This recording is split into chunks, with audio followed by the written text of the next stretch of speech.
Okay. This is Victoria Guevara, and I am now recording my speech. Number 1. Number 2. 3. 4. 5. 6. Okay. Hello, everyone. I am a court-appointed special advocate, or a casa volunteer. What is a casa volunteer, and what do they do? Well, allow me to elaborate.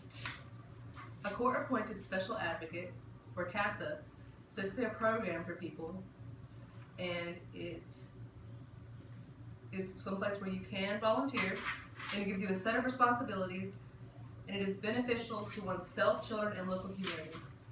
It is also very rich in history. In 1976, there was a judge named David Suka, which is how I think you would pronounce it.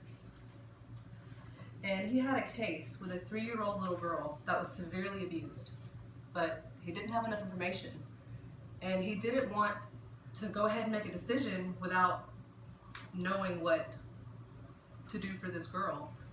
So he basically decided, I'm going to start this program, and it's going to be called CASA. I'm not really sure how I got that, and I'm also going to have gals, which are guardians at Litem.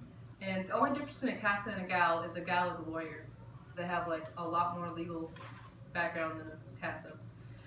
A CASA can basically be anyone, as long as you go through the training that we actually have locally here in Dothan, Alabama.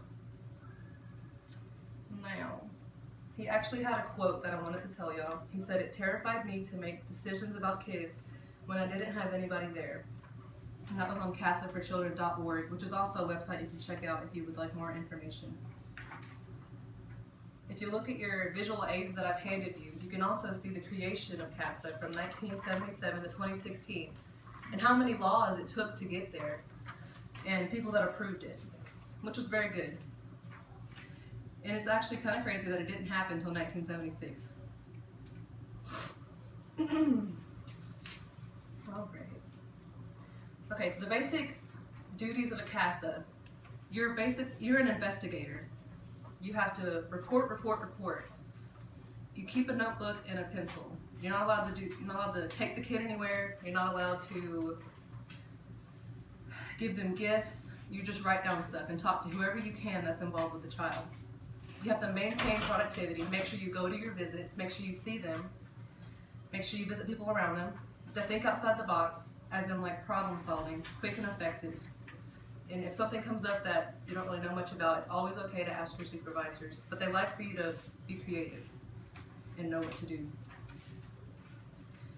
And besides being a child's voice, you're their friend.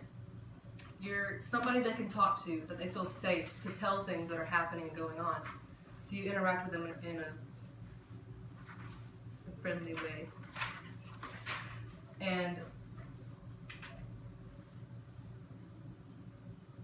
going back to saying you're a children's voice, in the court a child does not have a voice. They can't come in the courtroom until they're about 13. So that's what makes you the child's voice. And when a judge looks at you, they're looking at what the child has said. That's what they're wanting to know. There's also many benefits to being a CASA. The very basic one, of course, is the goodness that you feel when you are helping someone, and especially children, because they are our futures. So we want to make sure that our future for our children will be good. And being a CASA gives them the opportunities to thrive better in life. And we are also good at it makes the process a little shorter for each child. Like before, when it was just social workers, they still do a good job. They just have so many children that the loads they're huge.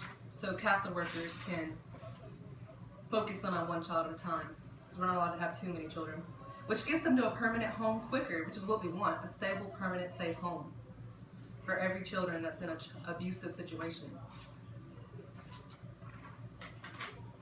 And then you get the satisfaction of seeing a possible child succeed later on in life, get better grades, be happier, look cleaner. And at the same time, you actually help the community as well. Because like I said earlier, they are the future adults. And another fun thing, you get to go to court, which I've always found that really fun because it's super interesting. and you get to see firsthand how our court system works and the laws that we have in place. You also have a bunch of casa friends that you can turn to if you need any help, and you go to little community meetings and stuff, so that's always nice.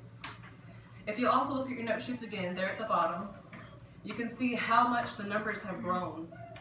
In 1982, 83, and 85, we had 88 volunteers, 29 states, and 10,000 children served.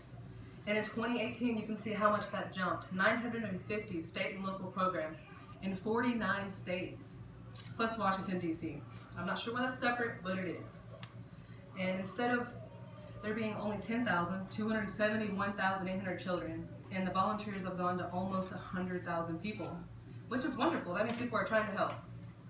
And another quote from a website that I have here called The Effectiveness of CASA in Achieving Positive Outcomes for Children.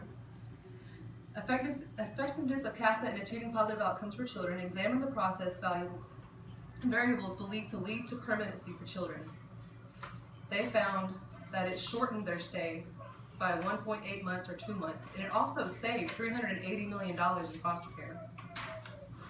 So basically, to conclude my speech, a CASA is an extra guardian for the children in our community with responsibilities to a program that issues a wholesome amount of time spent in your life. The end. Awesome. You stop that?